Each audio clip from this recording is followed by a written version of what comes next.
చెప్పండి, ఇది చాలా ప్రమాదకరమైంది. ఇది రేపు మీ ఆడపిల్లలు నెత్తికెళ్ళి కూడా వచ్చినాడు ఈడు. మీరు మగవాళ్ళందరూ పండ్లు పోతారు. మీరు రేపు అందరూ ఇక్కడ ఉంటాడు ఈడు. మీ ఆడవాళ్ళ పక్కన ఉంటాడు, వంటకు వచ్చినాడు ఈడు. అవసరమా? మీ రాముడి కంట మీ కృష్ణుడి కంట గొప్పడా యేసు ప్రభు? 3 మేకులు కొడితే లాక్కోలేక పీక్కోలేక సచ్చాడు. బైబుల్ మొత్తం బూతులే.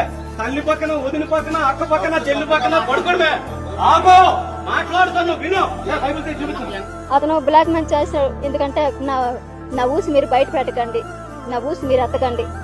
మీకు కాలం నేను చూసుకుంటాను, మీరు వృద్ధులైనంత కాలం నేను మీకు చూసుకుంటాను, మీకు ఏ లోటుపాటు లేకుండా చూసుకుంటాను.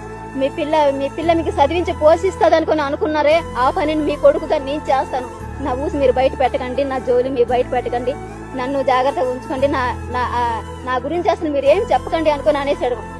ఆ వెళ్ళిన తోవలో కారు ఆపి నాకు అతనికి శిక్ష పడాలా. అతనికి నా కూతురు అయితే ఎలాగైతే విలువెల్లాడిపోయిందో, ఎంత కొట్టేదో, అమ్మ అమ్మ అని ఏడ్చిందో, నాకు న్యాయం జరగాల, అతనికి ఉరి శిక్ష పడాలా.